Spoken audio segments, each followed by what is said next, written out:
Hi friends, welcome back to Ushas food world.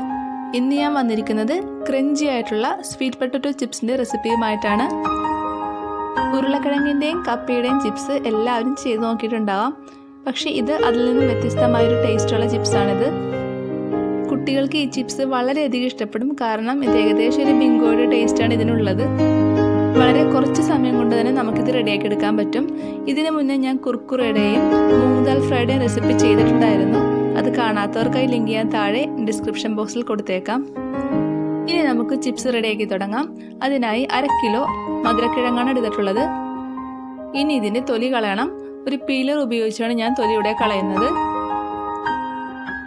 ഈ രീതിയിൽ മുഴുവൻ കിഴങ്ങിൻ്റെയും തൊലി നമുക്ക് കളയാം. എല്ലാ കിഴങ്ങിൻ്റെയും തൊലി കളഞ്ഞ് കഴുകി വൃത്തിയാക്കി എടുത്തിട്ടുണ്ട്. ഇനി ചിപ്സ് കട്ടർ ഉപയോഗിച്ച് നമുക്ക് ചിപ്സ് സ്ലൈസ് ചെയ്തെടുക്കാം.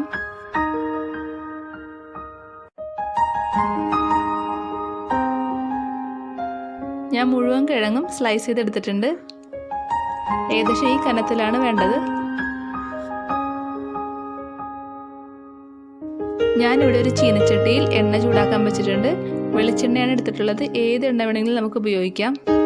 എണ്ണ നന്നായി ചൂടായതിനു ശേഷം സ്റ്റൗ ലോ ഫ്ലെയിമിലേക്ക് മാറ്റി നമുക്ക് ചിപ്സ് വറുത്തെടുക്കാം. ചിപ്സിൻ്റെ സ്ലൈസസ് എണ്ണയിലേക്ക് ഇടുമ്പോൾ എണ്ണ നന്നായി പതഞ്ഞു വരും. എണ്ണയുടെ പതയെല്ലാം മാറി ഏകദേശം ഒരു ലൈറ്റ് ഗോൾഡൻ കളർ ആകുമ്പോഴേക്കും നമുക്ക് ചിപ്സ് കോരി മാറ്റാം. കുറച്ച് സമയം എടുത്ത് വേണം ഇത് ചെയ്യാൻ. ചിപ്സ് നല്ല ക്രിസ്പിയായി കിട്ടാൻ വേണ്ടിയാണ് ലോ ഫ്ലെയിമിലിട്ട് മൊരിയിച്ചെടുക്കുന്നത്. ഹൈ ഫ്ലെയിമിലിട്ടാൽ ചിപ്സ് വേവാതെ കരിഞ്ഞു പോവും. ഇപ്പോൾ നല്ല കറക്റ്റ് പരുവായിട്ടുണ്ട്. ഏകദേശം ഒരു ഗോൾഡൻ കളറാണ് ഇതിൻ്റെ കണക്ക്. ഇത് നമുക്ക് കോരി മാറ്റാം. അടുത്തത് ഞാൻ ഇതുപോലെ വറക്കാനിട്ടിട്ടുണ്ട്. ഈ രീതിയിൽ മുഴുവൻ ചിപ്സ് നമുക്ക് വറുത്തെടുക്കാം. ഇനി ഇതിലേക്ക് ഇടാൻ വേണ്ടി കുറച്ച് മസാല തയ്യാറാക്കണം. അതിനായി ഒരു നുള്ളു മഞ്ഞൾപ്പൊടി, 1/2 ടീസ്പൂൺ കാശ്മീരി മുളക് പൊടി, 1/2 ടീസ്പൂൺ ചാട്ട് മസാല, ആവശ്യത്തിന് ഉപ്പ് എന്നിവ ചേർത്ത് നമുക്കിത് നന്നായി മിക്സ് ചെയ്ത് കൊടുക്കാം.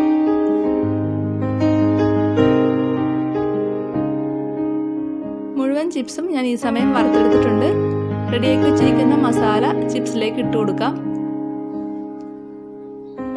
കുറച്ചായിട്ട് നമുക്ക് എല്ലാ വശങ്ങളിലേക്കും ഇത് ഇട്ട് കൊടുക്കണം. മസാലപ്പൊടി മുഴുവനായി ഇട്ട് കൊടുത്തതിന് ശേഷം നമുക്കിതൊന്ന് കുടഞ്ഞെടുക്കണം. ഈ രീതിയിൽ വേണം നമുക്കിത് മിക്സ് ചെയ്തെടുക്കാൻ. ചിപ്സ് വളരെ ക്രഞ്ചി ആയിട്ടുള്ള ചിപ്സാണ്. ചിപ്സ് എല്ലാവർക്കും ഇഷ്ടപ്പെട്ടെന്ന് വിചാരിക്കുന്നു. എല്ലാവരും വീട്ടിൽ തയ്യാറാക്കി നോക്കണം. സ്വീറ്റ് പൊട്ടറ്റോ താല്പര്യമില്ലാത്തവർ ഈ രീതിയിലൊന്ന് ട്രൈ ചെയ്ത് നോക്കിയാൽ ഉറപ്പായിട്ടും ഇഷ്ടപ്പെടും. വീഡിയോ ഇഷ്ടമായെങ്കിൽ ഷെയർ ചെയ്യാനും ലൈക്ക് ചെയ്യാനും മറക്കരുതേ. എൻ്റെ ചാനൽ ഇതുവരെ സബ്സ്ക്രൈബ് ചെയ്യാത്തവരുണ്ടെങ്കിൽ ചാനൽ സബ്സ്ക്രൈബ് ചെയ്ത് അടുത്തുള്ള ബെല്ലൈക്കൺ പ്രസ് ചെയ്യണേ. Okay friends, thank you. അടുത്ത വീഡിയോയിൽ കാണാം. Have A nice day.